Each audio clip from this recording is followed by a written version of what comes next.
Hey everyone, welcome to This Explainer. Okay, so have you ever been wandering through a museum exhibit, or maybe you're reading a history book or an ancient church document, and suddenly you feel like you need a secret decoder ring just to understand the dates? You'll see 8070 on one page, 70 CE on another, then a massive jump to 500 BC and suddenly 500 BCE. It can be incredibly confusing. Are these completely different calendars? Is one specifically religious and the other secular? Well, today we are breaking down the fascinating story behind these four abbreviations and uncovering how they actually work. But before we get into the nuts and bolts of how our calendar works, I've got a question for you. And honestly, it's something almost everyone gets wrong at some point. Tell me, does AD stand for after death? No, absolutely not. No way. If you've been carrying that little definition around in your head since, elementary school, you can officially let it go right now. It is easily the single most common misconception about our modern calendar system. All right, let's dive into this. AD actually comes from the Latin expression Anno Domini, and if we translate that, it literally means in the year of the Lord, specifically referring to Jesus Christ. So it has absolutely nothing to do with marking the years after his death. Instead, it's a way of numbering the years of the Christian era based entirely on the concept of his incarnation. Now, on the flip side of that timeline, we've got BC. And this one, well, it's exactly what it sounds like. It's simply an abbreviation for before Christ. We use this to identify all the years before that traditional starting point of the Christian era. So, if you're studying the Old Testament, ancient Israel, the rise and fall of the Roman Empire, or the ancient prophets, you're going to see BC used constantly to mark events that occurred before the birth of Christ. Okay, so where do CE and BCE fit into the whole shebang? Well, take a look at the comparison here. On one side, we have BC and AD, and on the other, we have BCE, which stands for Before Common Era, and CE meaning Common Era. The absolute most crucial thing to grasp here is that these are the exact same numerical system. CE and BCE didn't create some brand new chronology. 500 BCE is literally the exact same year as 500 BC. The year 2026 CE, same as AD 2026. The only difference is the terminology. Modern books, academic publications, and museums increasingly use CE and BCE because it provides language that doesn't explicitly invoke Christian religious terms. That makes it super useful for international and multicultural contexts. But fundamentally, changing the letters doesn't change the calendar's math or its starting point. Section 1. The Monk and the Math, a numbering system. So how did this specific numbering system actually get off the ground? Well, it was developed way back in the 6th century by a Christian monk and scholar named Dionysius Exiguus. Now, before Dionysius came along, years were usually numbered based on the reign of the Roman Emperor Diocletian. But our monk proposed a massive cultural shift. Instead of centering time around a Roman emperor, especially one who notoriously persecuted Christians, he proposed numbering the years in relation to the Incarnation of Christ. He essentially recentered the entire timeline of history around his faith. Now here's what's really fascinating about this timeline. If you read it from left to right, 2 BC, 1 BC, AD 1, AD 2, do you notice anything missing? There is no year 0. The traditional numbering system jumps straight from 1 BC to AD 1. It's this massive mathematical quirk that so many people just completely overlook, and it becomes incredibly important when historians and scholars are trying to calculate the exact intervals of time between ancient dates, because skipping 0 literally changes the math. And speaking of math, there was actually a slight problem with the monk's original work.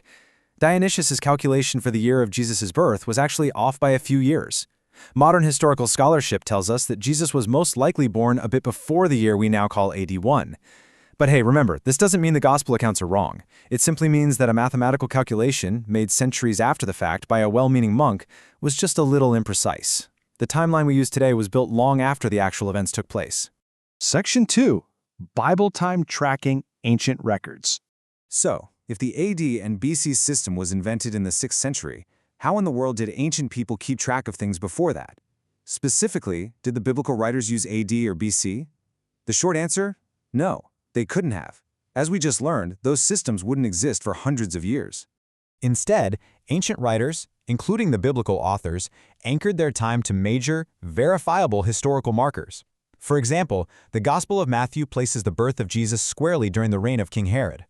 Luke identifies specific political rulers and governors to mark exactly when John the Baptist began his ministry.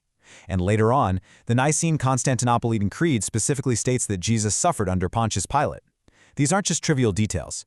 For the Christian faith, they show that the religion roots itself in real, documented human history. Jesus isn't presented as some mythical character floating around in an undefined spiritual realm. The texts anchor him to specific rulers, specific places, and undeniable historical periods. Section 3. The Incarnation, a Mystery of Faith. For the Christian faith, the significance of AD goes way beyond just being a clever way to count years. It represents a core, monumental belief. As the Gospel of John states in chapter 1, verse 14, the Word became flesh. This is the mystery of the Incarnation. It's this profound belief that the eternal God didn't just remain distant, observing humanity from afar. According to the source texts, God literally entered human history. The physical, undeniable reality of this belief is highly emphasized in the records. He was born among a particular people, he walked on particular dirt roads, preached in particular towns, suffered under a very real Roman governor, died on a particular cross, and rose again. Christianity views history differently because, in this teaching, Christ isn't just a figure we remember from the past, he is the Lord who actually stepped directly into the timeline. Section 4. Sanctifying our time, the liturgical year. So how does this belief actually shape the way people live today? Well, the Catholic Church brilliantly illustrates this through the liturgical year, which unfolds the entire mystery of Christ's saving work. Step 1, Advent, a season of awaiting Christ's coming. Step 2, Christmas, remembering the Nativity. Step 3 is the journey through Lent toward the Passion. And finally, Step 4 brings the rejoicing of Easter and the coming of the Holy Spirit at Pentecost. According to the Catechism and Vatican II, the calendar is completely transformed. It's not just marking dates, it's a rhythm that constantly directs the believer's attention back to Christ throughout the entire year. Which brings us to an incredibly profound point. Whether you prefer to write the date as AD 2026 or 2026 CE, the underlying Christian conviction remains exactly the same. Human history isn't just moving aimlessly toward nowhere. History has a beginning, a purpose, and an ultimate fulfillment in God. The letters you put next to a date on a document don't change that underlying worldview. For the Christian, Christ is the Lord of history, the Lord of time, and the Lord of their lives. There's this ancient piece of wisdom from Psalm 90, verse 12 that says, "Teach us to number our days." The Church teaches that every single passing year is a reminder that our earthly lives are moving forward. But the goal isn't just to count our years on a calendar and to see how long we've been around. The goal is to sanctify our time, to recognize that time itself is a gift. Anno Domini, the year of the Lord, is a daily reminder that our time ultimately belongs to Him.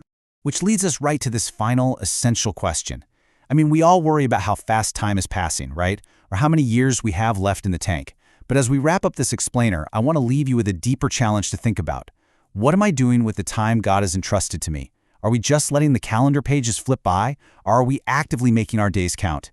It's something really powerful to chew on as you go about your day.